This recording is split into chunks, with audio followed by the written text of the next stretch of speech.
अस्सलाम वालेकुम। Welcome to my YouTube channel. आज जो हमारा लेक्चर है वो लेक्चर नंबर 2 है।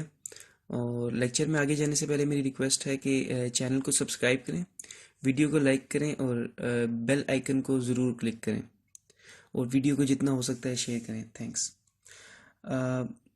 जो आज का हमारा लेक्चर है उस पे जाने से पहले मैं आपको थोड़ा सा रिकॉल करवा दूं कि जो लास्ट लेक्चर था लेक्चर नंबर 1, उसमें हमने कुछ चीज़ें देखी थी जिसमें हमने देखा था कि प्रोग्रामिंग क्या चीज़ है। देन हमने सी प्लस प्लस की हिस्ट्री के बारे में थोड़ा सा देखा था। लेवल ऑफ लैंग्वेजेस को डिस्कस किया था, मिडल, हाई और लोअर। देन हमने सी प्लस प्लस एक प्रोग्राम स्ट्रक्चर कैसा होता है उसको डिस्कस। आज के लेक्चर में जो चीज़ें हम कवर करने जा रहे हैं उसमें सबसे पहली चीज़ है डाटा। क्योंकि जो आपने कोडिंग करनी है वो ऑब्वियसली कोई डाटा आप लेंगे, उस पर कोई प्रोसेस अप्लाई करेंगे। जैसे सपोज आप एक कैलकुलेटर बना रहे हैं, तो कैलकुलेटर में आपको कोई नंबर्स चाहिए, नंबर को ऐड करना है, प्लस ऐड करना है, मल्टीप्लाई करना है, सब्ट्रैक्ट करना है, डिवाइड करना है और उसका answer at the end generate करवाना है। तो वो कोई डाटा है ना जिस पे आप सारे प्रोसेसेस अप्लाई कर रहे हैं। तो ऑब्वियसली प्रोग्रामिंग में डाटा को हम यूज़ कर रहे हैं। तो डाटा क्या चीज़ है, सबसे पहले हम ये देखेंगे। देन डाटा टाइप्स क्या हैं। उसके बाद हमारे पास आते हैं कीवर्ड्स, देन वेरिएबल। फिर हम वेरिएबल को नेम कैसे किस तरीके से देते हैं, रूल्स क्या हैं उसके, वो डिस्कस करेंगे। देन मल्टीपल वेरिएबल डिक्लेरेशन क्या होती है, और वेरिएबल में अगर कोई वैल्यू असाइन करनी हो तो वो कैसे करेंगे। और लास्ट में एक छोटा सा कोड करेंगे जिसमें हम एक वैल्यू वेरिएबल में असाइन करेंगे, देन उसको प्रिंट करेंगे। तो ये सबसे पहला हमारा कोड होगा जो बेसिक एक सी प्लस प्लस का कोड होगा। ये सब चीज़ें हम आज के इस लेक्चर में कवर करेंगे। The first thing is data. Data basically है क्या। तो डाटा कोई भी नंबर्स हो सकते हैं, कोई भी वर्ड्स हो सकते हैं, कोई भी फैक्ट एंड फिगर्स हो सकते हैं। जैसे मैं कहता हूँ 1 2 3, ये डाटा है। मैं कोई नेम दूंगा, वो डाटा है। मैं कोई वर्ड या करेक्टर कोई भी ऐसा, तो वो सब चीज़ें किस में आती हैं, डाटा में। तो अगर मैं डाटा को एक क्लासिफिकेशन दूं, तो सपोज मैं जो सबसे पहला जो चीज़ लिख रहा हूँ वो है, जैसे अगर एक करेक्टर है ए, या करेक्टर है बी, या है सी, या है हैश, या स्टैरिक। ये सब चीज़ें आपको अपने कीबोर्ड में मिलेंगी। उसमें hash, asterisk, eight the rate, ये सब चीज़ें आती हैं करेक्टर में, मीन्स के करेक्टर्स हैं। देन आपके पास डाटा किस टाइप का आता है, देन आपके पास नंबर्स आ जाते हैं। तो नंबर्स यानी न्यूमेरिकल वैल्यूज। अब न्यूमेरिकल वैल्यूज किस तरह की होती हैं, तो दूसरा टाइप का जो डाटा होता है वो नंबर्स होते हैं आपके पास। अब नंबर्स में आपके पास दो टाइप के नंबर्स होते हैं। एक नंबर्स वो होते हैं जो इंटीजर टाइप, इंटीजर मीन्स के आप इसमें 1 ले सकते हो, 2, या -1 या -2। तो ये नंबर्स जो होंगे वो क्या होंगे, इंटीजर टाइप के नंबर्स होंगे। और इसकी जो दूसरी टाइप होगी वो डेसिमल। डेसिमल को आप जो प्रोग्रामिंग में वर्ड देते हो वो फ्लोट होता है। तो जो दूसरी टाइप हो सकती है वो आपका जो नंबर हो सकता है वो डेसिमल वैल्यू हो सकती है। सपोज 1.2 या 1.5 या 3.1, मतलब जितने भी डेसिमल नंबर्स होंगे वो यहाँ पे हैं। तो नंबर दो टाइप के हो सकते हैं, या आपके पास इंटीजर टाइप हो सकते हैं या डेसिमल। तो डाटा के लिए जो डाटा टाइप्स रखी गई हैं उनको हम देख लेते हैं कोडिंग में, प्रोग्रामिंग में। तो जो ये इस तरह का डाटा होता है जैसे ए बी सी, जितने भी अल्फ़ाबेटिक करेक्टर्स हैं, या hash, asterisk, at the rate, ये सब जो डाटा है ये है आपका करेक्टर।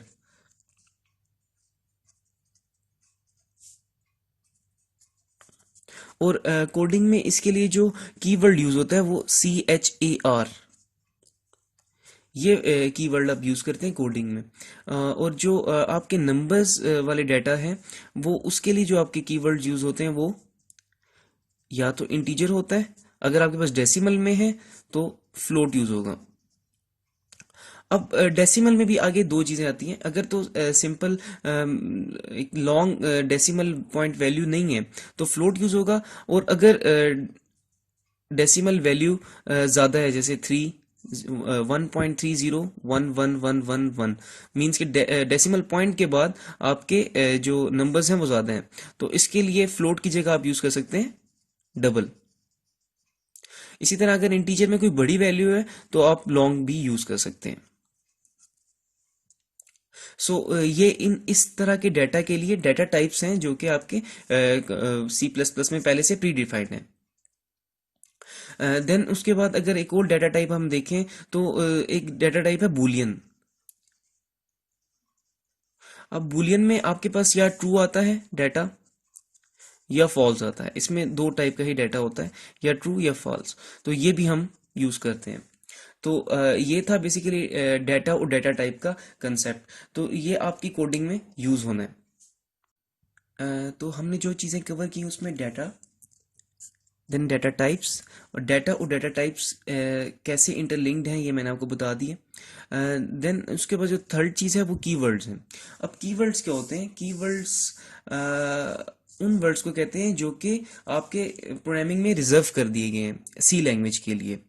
ये वर्ड्स पहले से सी लैंग्वेज के लिए रिजर्व्ड हैं। अब ये चीज़ें अभी देखने में आपको थोड़ी मुश्किल लग रही होंगी, जब हम इनको इंटीग्रेट करना शुरू करेंगे, जब एक पूरा कोड करेंगे, तो मैं आपको स्टेप बाय स्टेप बताऊंगा कि ये काम यहाँ पे हो रहा है। मीन्स के ये आपका कीवर्ड है, ये आपका कीवर्ड नहीं है। अब कीवर्ड होता क्या है? कीवर्ड वो वर्ड्स होते हैं जो कि कोडिंग में पहले से डिफाइन कर दिए गए हैं, आप सिर्फ उनको यूटिलाइज कर सकते हैं। आप अपने वेरिएबल के तौर पे उनके नेम्स नहीं रख सकते। मीन्स के मैं आपको कुछ कीवर्ड्स लिख के बताता हूँ। अ,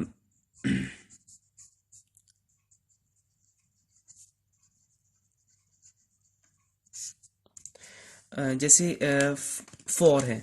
अब फॉर और या वाइल ये लूप्स हैं। ये बेसिकली पहले ही आपके कोडिंग में रिजर्व कर दिए गए हैं।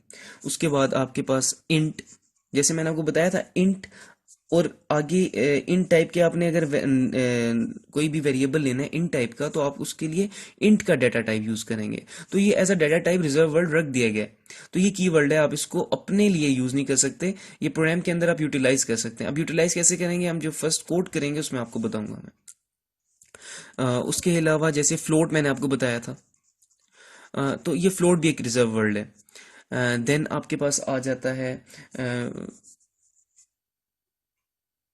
Else, if else. इफ और एल्स दोनों आपके लिए रिजर्व वर्ड है। देन स्विच, क्लास, ये सब वो वर्ड्स हैं जो आप यूटिलाइज तो कर सकते हैं, लेकिन अपने वेरिएबल के लिए इनको एज अ नेम आप नहीं यूज कर सकते। तो ये थे हमारे कीवर्ड्स।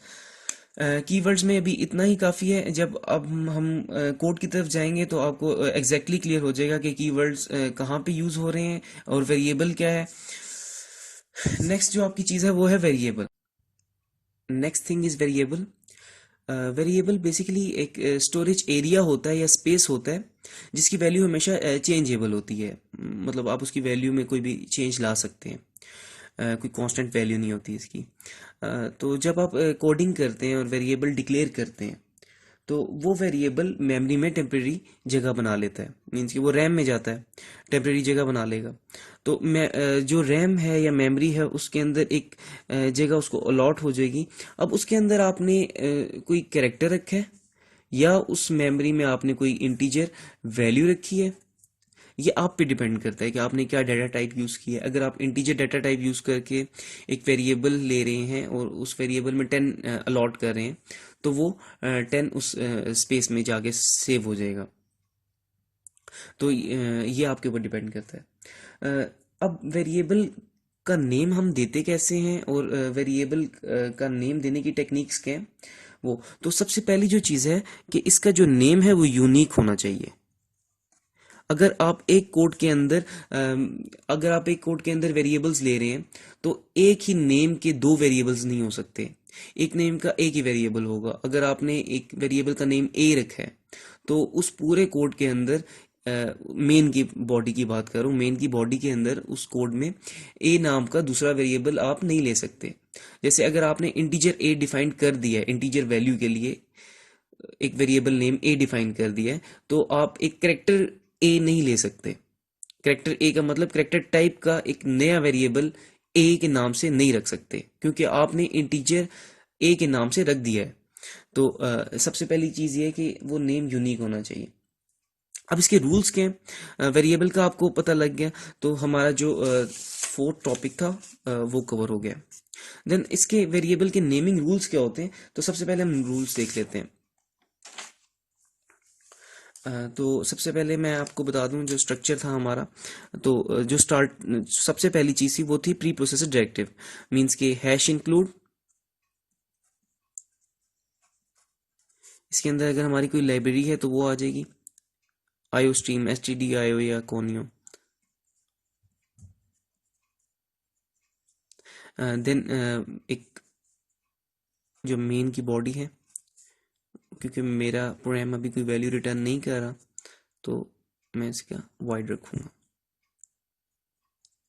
अब इस मेन की बॉडी में आप किस किस तरह से डिफरेंट वेरिएबल्स को डिक्लेयर कर सकते हैं।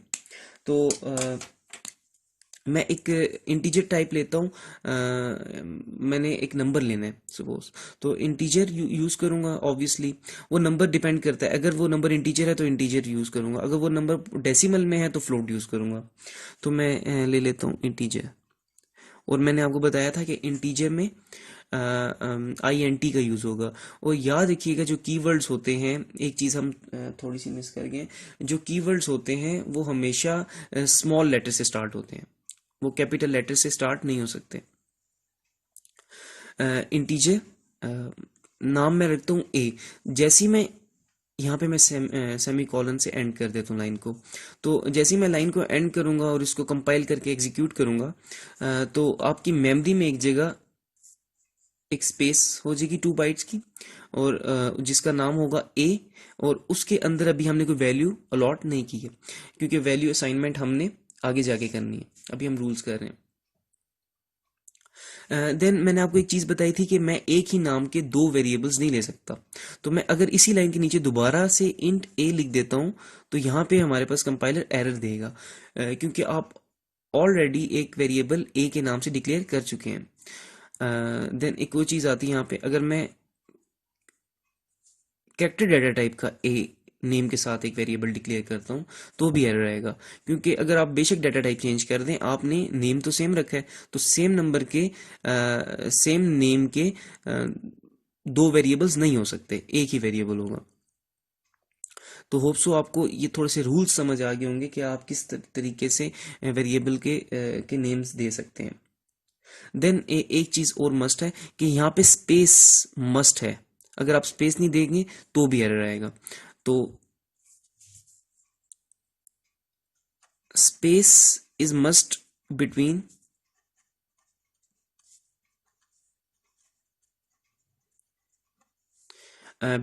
डेटा टाइप एंड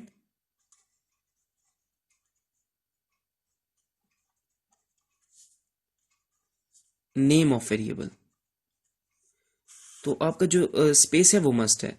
स्पेस कैसे, अगर आपने यहाँ पे इंट दिया है फिर आप स्पेस देंगे और देन आप उसका नेम सपोज बी रख रहे हैं तो बी, और उसके बाद सेमीकोलन, तो स्पेस मस्ट है।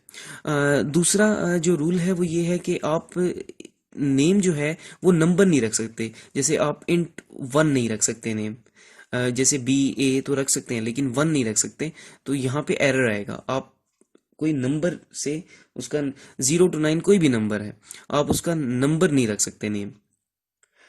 देन उसके बाद जो नेक्स्ट चीज़ है वो ये है कि आप नंबर एक तरीके से यूज़ कर सकते हैं, अगर मैं इंटीजर ए और 1 बाद में यूज़ करूँ तो इसको वो ठीक समझ लेगा कंपाइलर।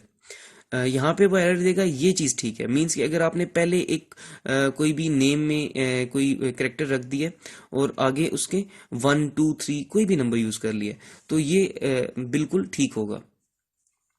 अगर मैं लिखता हूँ इंट A23, ये भी बिल्कुल ठीक है। उसके बाद मैं यूज़ करता हूँ इंट A_21, ये भी बिल्कुल ठीक है।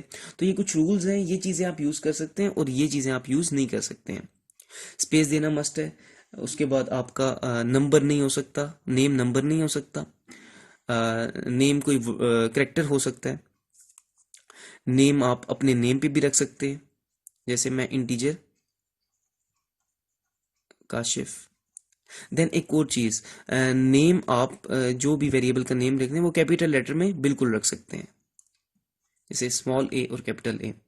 अब एक चीज यहाँ पे एक नई चीज आती है कि अगर एक ही कोड है और आपने स्मॉल लेटर में ए लिख दिया हुआ है, तो क्या आप एक उसी कोड के अंदर कैपिटल लेटर में ए यूज कर सकते हैं या नहीं? तो बिल्कुल कर सकते हैं, क्योंकि जो आपकी सी लैंग्वेज है वो केस सेंसिटिव है। तो वो इसको अलग से डील करेगा कंपाइलर, और उस ए को कैपिटल लेटर में जो ए होगा उसको अलग से। तो इंटीजर ए, ये एक ही कोड के अंदर एक स्मॉल लेटर वाला ए और एक कैपिटल लेटर वाला ए, ये दोनों हो सकते हैं।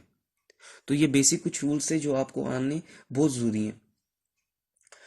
तो होप सो ये आपको काफ़ी हद तक समझ आ गए होंगे। एक छोटा सा रूल और है कि अगर आपने एक वेरिएबल को नेम दिया है इंट ए बी, और आपने ए और बी में स्पेस दे दिया, मीन्स कि यहाँ पे स्पेस दे दिया, तो यहाँ पे भी आपके पास एरर आएगा। ये भी आपके पास ठीक तरीका नहीं है। मीन्स कि अगर आपने इंटीजर ए बी, मैं इस स्पेस की बात नहीं कर रहा हूँ, इंट और इसके बीच में स्पेस होगा, यहाँ पे स्पेस मस्ट है, लेकिन इन अगर एक वेरिएबल का पूरा नेम आप दे रहे हैं, जैसे मैंने काशिफ भी दिया था, अगर मैं इस पूरे काशिफ लेटर में कहीं पे भी स्पेस दे देता बीच में यहाँ पे कहीं पे, तो फिर मेरे पास क्या होता, एरर आता। तो इसीलिए मैं अगर एक ए बी, एक पूरे वेरिएबल का नेम ही मैं ए बी रख रहा हूँ, तो उस ए और बी में स्पेस नहीं आना चाहिए। तो होपफुली आप बिल्कुल सही तरीके से ये रूल्स को समझ गए होंगे कि एक ही प्रोग्राम में आप दो सेम लेटर यूज़ नहीं कर सकते अनटिल कि वो कैपिटल और स्मॉल का फ़र्क ना हो। मीन्स कि अगर इंट ए स्मॉल में है तो इंट ए कैपिटल में है, वो ठीक है। अगर दोनों ही स्मॉल में है या दोनों ही कैपिटल में सेम वर्ड आपने नेम रख दिया वेरिएबल का, तो वो गलत हो जाएगा। देन आपका डाटा टाइप और उस नेम के बीच में स्पेस का होना ज़रूरी है। डाटा टाइप एंड नेम में स्पेस का होना ज़रूरी है। आप कोई नंबर को नेम नहीं रख सकते, आप कोई नंबर को नेम नहीं रख सकते, जैसे 1 2 3, लेकिन एक अल्फ़ाबेट के बाद नंबर साथ उसके साथ रख सकते हैं। जैसे A1 आप नेम रख सकते हैं, A23 आप नेम रख सकते हैं, A_21 आप नेम रख सकते हैं। तो ये सब नेम्स आपको अलाउड हैं। आप अपना नाम रख सकते हैं। तो ये सब चीज़ें आप यूज़ कर सकते हैं, ये इसमें कोई मसला नहीं है। लेकिन जो चीज़ें मैंने आपको बता दी हैं, थोड़ा सा उसका आपने ख्याल रखना है। रूल्स फॉर नेमिंग वेरिएबल के बाद हम वापस थोड़ा सा जाते हैं कीवर्ड्स पे। मैंने आपको बताया था कि कीवर्ड्स होते हैं जो कि रिजर्व होते हैं। अब वो कैसे रिजर्व होते हैं, हम थोड़ा सा यहाँ पे देख लेते हैं पहले उसको, ताकि आपका कीवर्ड से रिलेटेड जो भी कन्फ्यूजन है वो क्लियर हो जाए। तो अगर आपने कीवर्ड को, जैसे आपने इंट को यूज़ किया, तो आप इसके साथ दोबारा कीवर्ड वेरिएबल का नेम नहीं लिख सकते, क्योंकि ये ऑलरेडी रिजर्व है। आप अपने तौर पे इसका वेरिएबल नेम नहीं ले सकेंगे। इसी तरह इंट, फ्लोट, क्योंकि ये भी कीवर्ड है, तो इनको आप एज अ वेरिएबल यूज़ नहीं कर सकते। बस आपने इतना याद रखना है कि आप कीवर्ड्स को एज अ, तभी हमने कीवर्ड को पहले देखा था कि ये कीवर्ड सिर्फ, क्योंकि कंपाइलर जब इसको इंटरप्रेट करेगा, कंपाइलर देख रहा होगा लाइन बाय लाइन कोड को, तो कंपाइलर कंफ्यूज हो जाएगा कि ये इंटीजर डाटा टाइप है, लेकिन आगे वेरिएबल नेम में दोबारा डाटा टाइप आ गई है, तो वो यहाँ पे क्या करेगा, एरर देगा। इसी तरह जब दोबारा यहाँ पे इंटीजर पे आएगा, वो ये तो डाटा टाइप है, और कंपाइलर जब इसको भी देखेगा ये भी एज अ डाटा टाइप वो कंसिडर करेगा, क्योंकि प्री डिफाइंड है ये सी लैंग्वेज में। तो इस वजह से वो एरर देगा। तो आप यही वजह थी, मैंने आपको कीवर्ड्स के डिटेल में बताया था कि ये रिजर्व वर्ड्स हैं, आप इनको एज अ वेरिएबल यूज़ नहीं कर सकते। और वेरिएबल भी अभी हमने देख लिया कि क्या होता है, और उसके रूल्स भी देख लिए। सो जो नेक्स्ट जो चीज़ है अब हमारे पास, वो है आपके मल्टीपल वेरिएबल डिक्लेरेशन।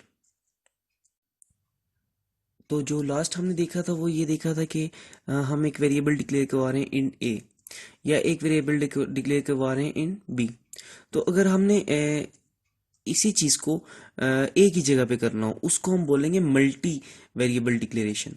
तो एक ही जगह पे करने का ये तरीका है, इंट ए और फिर कोमा बी। तो मेमोरी में बेसिकली दो जगह, दो स्पेस अलॉट हो जाएंगे। एक का नाम होगा ए और एक का नाम होगा बी। इस कोमा की वजह से कोई एरर नहीं आएगा। सिंपली आप ये मल्टीपल वेरिएबल्स को डिक्लेयर करवाने का तरीका है। अगर आपके पास एक और वेरिएबल दे दिया जाता है सी, तो इसी तरीके से ए कोमा बी और साथ ही कोमा सी, तो जितने मर्जी चाहे आप एक ही लाइन में वेरिएबल डिक्लेयर करवा सकते हैं। तो मेमोरी में एक A variable, then B, then C, ये तीन वेरिएबल्स अलॉट हो जाएंगे। तो ये होता है मल्टी वेरिएबल डिक्लेरेशन। देन आपके पास आता है वेरिएबल असाइनमेंट। अब बेसिकली वेरिएबल बनाने का मकसद क्या था?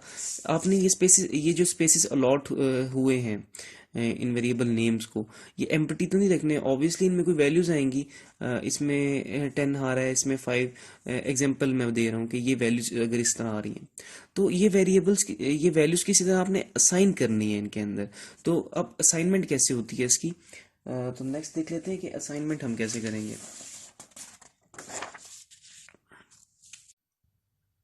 तो जो अब तक हमने जो चीज़ देखी थी वो थी डिक्लेरेशन। मींस कि आपने अगर इंटीजर डेटा टाइप की वैल्यू लेनी है, तो इंटीजर और ए, ये आपका वेरिएबल डिक्लेयर हो गया। इसके आगे सेमीकोलन जैसे ही डालेंगे वेरिएबल डिक्लेयर हो जाएगा, स्पेस।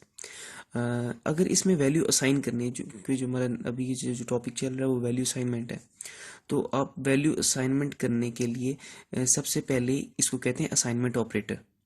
इक्वल टू नहीं, असाइनमेंट ऑपरेटर। मैथमेटिक्स में इसको एज ए इक्वल टू आप बोलते हैं। बेसिकली होता है असाइनमेंट असाइनमेंट ऑपरेटर। ये क्या करता है कि आप जो भी यहाँ पे कोई इंटीजर वैल्यू देंगे वह एज इट इज इस ए में असाइन कर देगा। इसी तरह अगर आप करेक्टर डेटा टाइप यूज़ करते हैं और उस करेक्टर वेरिएबल का नेम रखते हैं ए या बी में रख देता हूँ, और बी में अब कोई करेक्टर असाइन होगा, तो करेक्टर असाइन करने का तरीका ये होता है कि सिंगल कोट सबसे पहले आप डालते हैं और उसके बीच में जो भी आप करेक्टर, सपोज आपने ए रखा है, तो वो ए जाके इस बी। अब यहाँ पे कुछ कंफ्यूजन बच्चों को ये होती है कि ये बी और ये ए, ये बेसिकली ये जो ए है ये करेक्टर है, खुद करेक्टर है। जैसे यहाँ पे नंबर मैंने दिया था, तो ये करेक्टर है, और ये जो बी है ये वेरिएबल नेम है। ये आपने फर्क याद रखना है, ये वेरिएबल नेम है और ये आपका करेक्टर है जो इस वेरिएबल बी में, बी के स्पेस में स्टोर होगा। मीन्स कि ये ए इस बी के स्पेस, जिस जैसे यहाँ इस ए में 10 स्टोर हो रहा था, क्योंकि डाटा टाइप करेक्टर है तो आप करेक्टर ही डलवा सकते हैं, इसमें कोई नंबर तो डलवा नहीं सकते। देन आप करेक्टर अगर सी लेते हैं, असाइनमेंट ऑपरेटर, और सी में आप एक करेक्टर डाल देते हैं सी खुद, तो ये बेसिकली ये वाला सी, ये सी वो करेक्टर होगा जो आपने एक वेरिएबल सी के अंदर डाला है, और वेरिएबल सी की डेटा टाइप करेक्टर थी, तभी उसके अंदर आपने एक करेक्टर इनपुट करवाया। तो ये था हमारा सिंपल असाइनमेंट। तो आप करेक्टर टाइप की असाइनमेंट हमने यहाँ पे देखी, इंटीजर टाइप की देखी, करेक्टर टाइप की देखी। तो होप सो ये इस जगह पे आपको कोई कंफ्यूजन नहीं होगी। अगर है तो आप कमेंट सेक्शन में आप मुझे बता सकते हैं। सो जो लास्ट चीज़ अब हमारी रहेगी है वो एक सिंपल प्रोग्राम है, जो हमारा एक किस्म का फर्स्ट प्रोग्राम होगा, जिसमें हमने एक वैल्यू यूज़र से असाइन करवाएंगे पहले, और देन उसको प्रिंट करेंगे। तो ये हमारा जो लास्ट हमारा टॉपिक है आज का। तो ये फर्स्ट प्रोग्राम है, ये आपका प्री प्रोसेस ऑब्जेक्टिव आ गया है, जिसके अंदर मैं iostream.h का यूज़ इसलिए कर रहा हूँ कि मैंने वैल्यू को प्रिंट करवाना है, मीन्स के आउटपुट लेना है। तो मैं यूज़र से एक वैल्यू लेता हूँ। असाइनमेंट ऑपरेटर मैंने अभी आपको जैसे बताया उसी को यूज़ करेंगे, और वेरिएबल डिक्लेरेशन का का तरीका कार यूज़ करेंगे। तो इंटीजर ए है, इंटीजर ए में आगे असाइनमेंट ऑपरेटर, और इसमें एक वैल्यू में पुट कर देता हूँ 5। तो क्या होगा, मेमोरी में एक स्पेस बनेगी जहाँ पे 5 स्टोर हो जाएगा, और उस वेरिएबल का नेम क्या होगा, ए। और अब मैं एक और वेरिएबल लेता हूँ करेक्टर में। करेक्टर का नेम मैं रखूंगा, ए नहीं रख सकता, मैंने आपको बताया था रूल्स में है कि आप नेम जो है वो सेम नहीं रख सकते हैं। तो बी नेम रख देता हूँ और उसको असाइन कर देते हैं डी। अब क्या होगा कि जो दो वेरिएबल्स आपने लिए मैं इन दोनों को प्रिंट करवाता हूँ। तो सी आउट का यूज़ करेंगे, क्योंकि आईओ स्ट्रीम का यूज़ जब लाइब्रेरी का जब यूज़ करते हैं तो सी आउट। अगर आप प्रिंट एफ का यूज़ करना चाहते हैं तो उसके लिए आप एस टी डी आई ओ या कॉनियो यूज़ कर सकते हैं। सी आउट और आप यहाँ पे डायरेक्टली अगर ए लिख देते हैं तो जो भी ए की वैल्यू होगी वो आपका कमांड प्रॉम्प्ट पे प्रिंट करवा देगा। इसी तरह आप सी आउट जब बी करेंगे तो बी में जो प्रिंट आपके पास आएगा कमांड प्रॉम्प्ट पे वो डी होगा जब आप कोड को रन करेंगे। तो ये कोड कुछ इस तरह की वैल्यूज को जनरेट कराएगा या इस तरह के आउटपुट्स देगा।